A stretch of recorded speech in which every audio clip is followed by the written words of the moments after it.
What's up, everybody? Here with the training vlog. Going to talk about training with Pedro Sauer. He's a jiu-jitsu coral belt, personal hero of mine, and I got a chance to train with him recently along with Joel from here at the gym, and it was an incredible experience. So I'm connected with Pedro Sauer on social media, and I see him post that he's in Arkansas.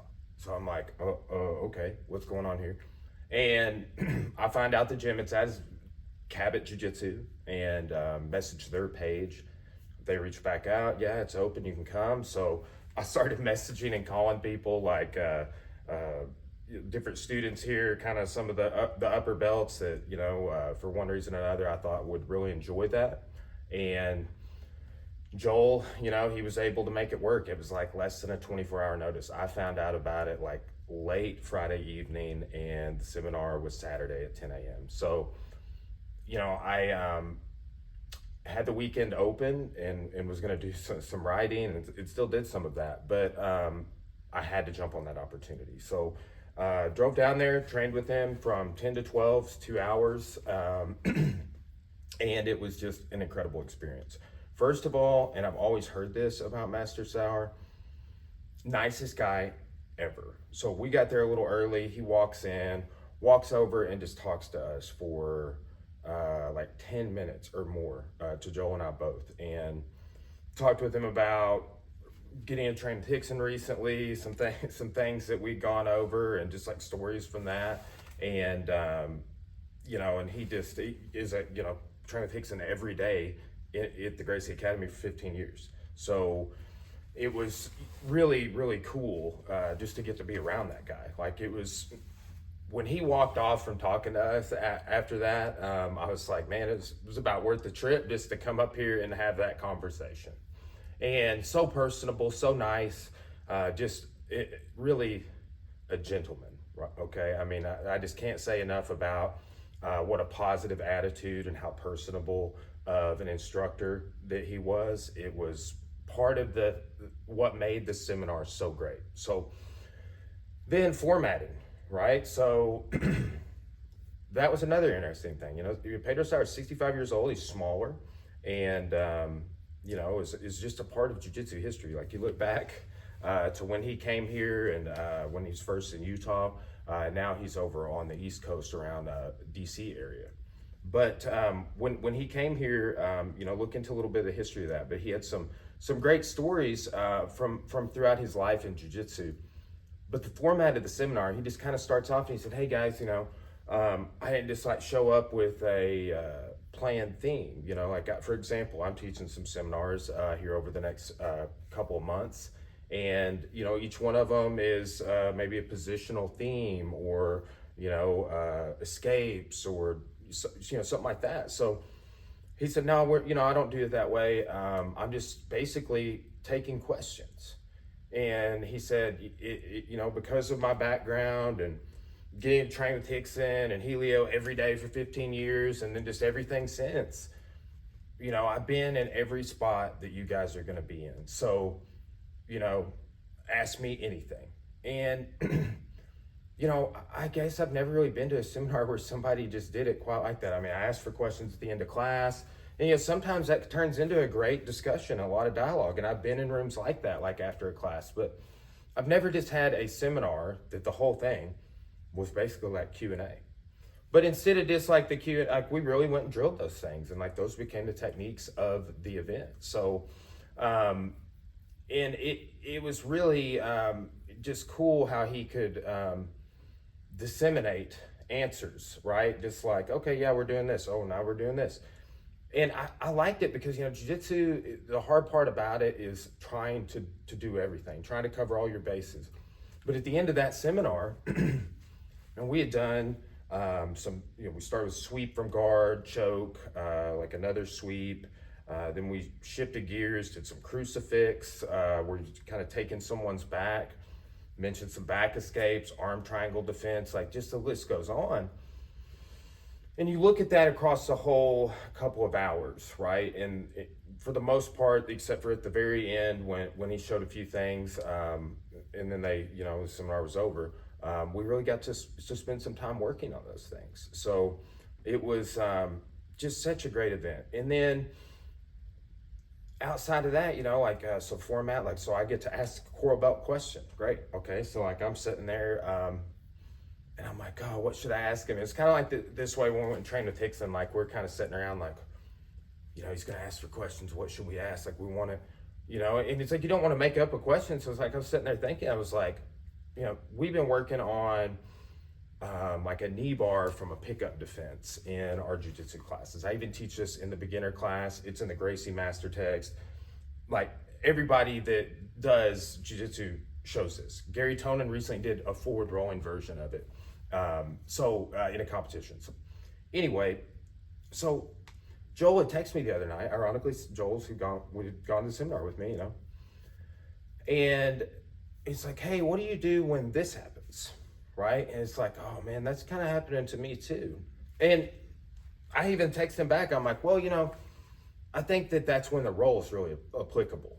And like we were kind of talking about it and exploring it. It's like one of those techniques that like I hadn't just been in a whole lot of rooms where people show it. But if like, again, I mentioned Gary Tonin, but like Daniel O'Brien works with this technique. And there's like a forward backward version. The forward version is the roll, right? But in the history of jiu-jitsu, that's like one of the self-defense techniques. Like somebody walks up behind you, tries to pick you up, slam you.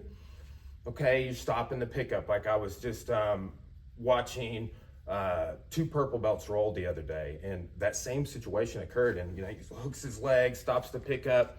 Well, the next step of that is like getting forward to all fours. And when you do that, like, and I've got in that situation, rolling a fair amount as well. Somebody will, have your back, and I mean, it's a whole series of moves like judo techniques, macacomies, different things you can do when somebody's grabbing your back like that. So I'm like, oh, that's clearly going to be the question. So, we had really had like Master Sauer come over and worked with our group like every time. And this is like maybe like the fifth technique or something, or, like we'd done a little series from guard, little knee shield, like a really cool sweep I'd never seen before. And then we went into the crucifix stuff, and then this comes up, right? So I'm like, hey, this just happened with us the other night. Like we were working on this, and, I'd mentioned to him earlier before the seminar about Chris Burns, right? So like Chris Burns, I just recently did a private lesson with on this same technique, okay? And it was a Zoom private, and man, he had some details on the finish of the actual knee bar I'd never seen before.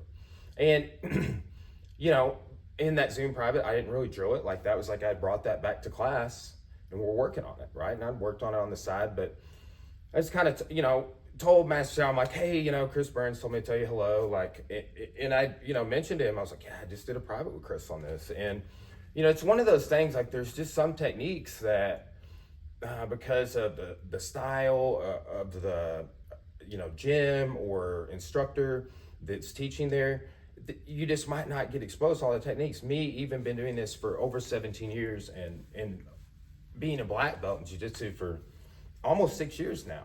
I'm like, okay, I'm kind of aware of things that are out in the like jiu-jitsu community and the ether for me that like, okay, I know what that is. I've even done it a little bit, but I might not fully understand it, or it might not be working for me like this pickup defense because I haven't been in a classroom setting to learn from another black belt or a coral belt. And Master Sauer is the only second coral belt I ever trained with. And it's kind of humorous. So I asked this question, and like there's a few black belts there too. I think there was 4 other black belts, myself, and then Master Sauer on the front row there, and they're just like, oh man, great, you asked a self-defense question. It's what they said to me after, and I was like, yeah, it's great technique, and it's got further application. There's this rolling version, and I just got this new finish detail, and I'm excited about that situation, and to like really start to get some exposure. So like, okay, Master Sauer, like the central problem for me is I go to pick the foot up, and it's heavy. So what do you do? And then I said this, hey, the second problem is sometimes when the foot's heavy and I, force it anyway, they fall back, and hold on to me and it pulls me down on top of them. And that's cool if, it's like every time I've like got the knee bar secured and like I kind of sit back on it. But that momentum, they can ride up on top. And also sometimes I'd notice I was falling on the other side, which can present a heel hook opportunity, but it's like, I just want to know how to do the knee bar correctly, is basically what I said. I was like, these two problems occur. Both those problems, the way he answered this for me were the same, right? Once he fixed the first problem, the second problem went away. So anyway, he's like, hey, yeah, come up here. You need to feel this. And that was the thing. Like, I'm doing this private with Chris Barnes. If he was here, undoubtedly, I could have felt it, right? And that's what I love about working with him as an instructor. And when Chris Barnes was teaching at Verde Valley, Master Sauer just like dropped in and on him. It's like, oh, hey, what's up? How you doing? Pedro Sauer, just kind of out of the blue. And Master Sauer told me that, right? This is kind of funny side story, but Master Sauer's like, okay, come here, He's like, go to pick me up.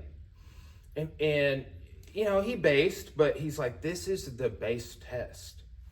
And what he did is like, he straightened his legs. So like, I'm here trying to pick him up, right? And he has one leg here and here. And he bases down like, it's almost like the posture of a primate when I describe it, right? So like his hips are back and his weight's down on this thigh. So it's hard to pick up. He's kind of leaning forward. But then he does that in such a way, and this is like really the thing that made me understand this situation, this technique. And I showed it to Randy, one of our black belts, last night, and blew his mind. So he's like, hey, you need to feel this. And when he lifted his legs up, and he had everything, I couldn't pick him up, I couldn't do anything, but he didn't even have his feet on the floor, okay? And it was just like, oh, now I see what you're talking about, but I didn't see it, I felt it.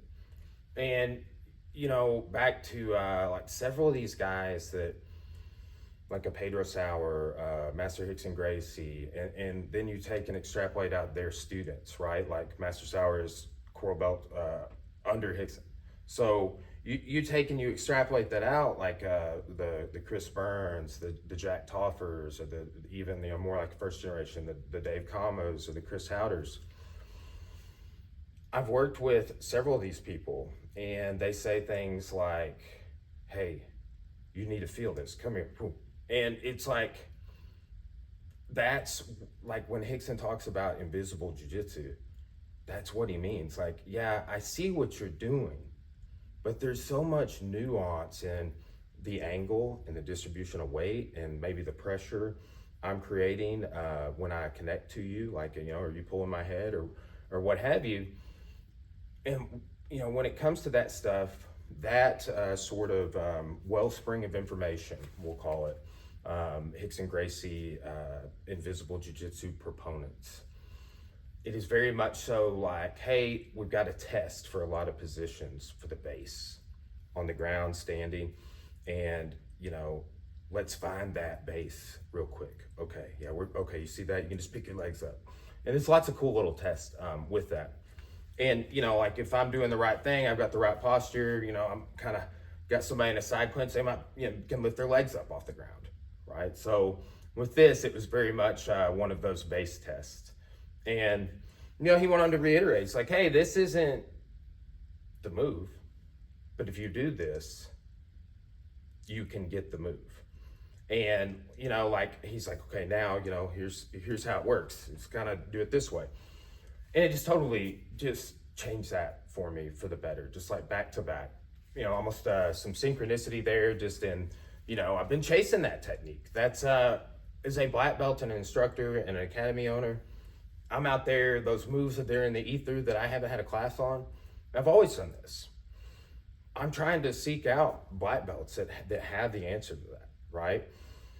And, I think I talk with my students a lot about self-awareness, and I think one of the big things for continued progress is, you need to be aware of the techniques that you're getting when you roll, right? Or of the techniques that you do in class, right? So like when it comes time to ask a question, you know, just make something up like, hey, how you do the arm bar from the back? If you have no idea, cool. But what if, you know, you like your arm bar had been failing in class all the time, or you failed it in a competition, or this one thing keeps happening? You charting that and becoming self-aware of that is just pivotal, okay? So, you know, like I was sitting there like, man, what do I want to ask this master in jiu-jitsu, coral belt, second coral belt I've ever trained with? What do I want to ask? And, you know, it's like, I was sitting there like, well, what's been coming up? You know what? And it was like, boom, like, yeah, okay, it's Saturday. And Thursday, we did this in class. And then after class, one of my students who's actually here with me today was texting me about this problem that I also have on this move.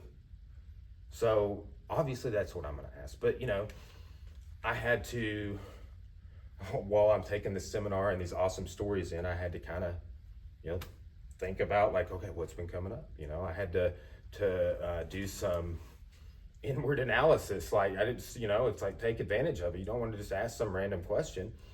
And, you know, it was just a really, really, you know, opportunistic time to get that answer from one of the best. So now that format was really cool on just kind of like a Q&A, and then we drilled. But, you know, one thing is like Master Sauer said, he's like, hey guys, whatever it is, because, you know, I've probably been there, you know, but also he's 65 years old, right?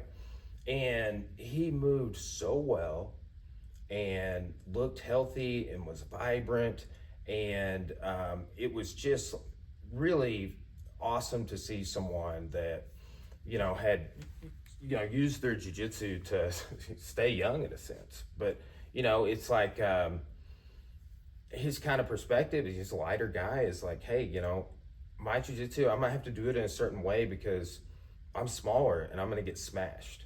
And that's kind of the benefit of getting to learn from him, is that he can't rely on strength. He has to rely on leverage and positioning and angles and frames. And, you know, that was a really interesting perspective that he brought with him, because like he was one of the smallest guys there, if we're being perfectly honest about it, right? Then the stories. The stories were nothing short of absolutely legendary, okay? He is the nicest guy that I've maybe ever met, right? But he had started telling us about when he started doing jiu-jitsu. And within 5 minutes, Pedro Sauer convinced about everybody in that room that he used to be a bad person. Believe it or not. He's like, hey, these are the things. I got kicked out of 11 schools. I was a bad kid. I did these things. And by the time he's kind of like, you know, he just kind of like, oh, I was a bad kid. And it's like, oh, yeah, you know. But then he elaborated, right? And you kind of were like, oh, okay. You know, and obviously he's a great person now. Jiu-jitsu changed his life in some way. But he told this story about Grandmaster Elio Gracie, right? So that's Hickson Gracie, Hoy, Soiler, Helson, all of those guys. That's their dad, right? So Ms. Carlos and Helio were two of the 5 Gracie brothers. So he's like been trained at the Gracie Academy, and his mom finds out about this. So he tells a story of his mom going to the Gracie Academy, and then he's like, you know, Helio Gracie at the time was like younger, and like, he's like, my mom was good looking, and he's, you know, kind of checking her out. It's kind of funny. Just, you made a little joke about it, but he says, mom comes down there and is like, hey, you know, you are teaching my son jiu-jitsu, and he's crazy. You know, he doesn't need to learn this stuff because, you know, he's going to use it to hurt somebody.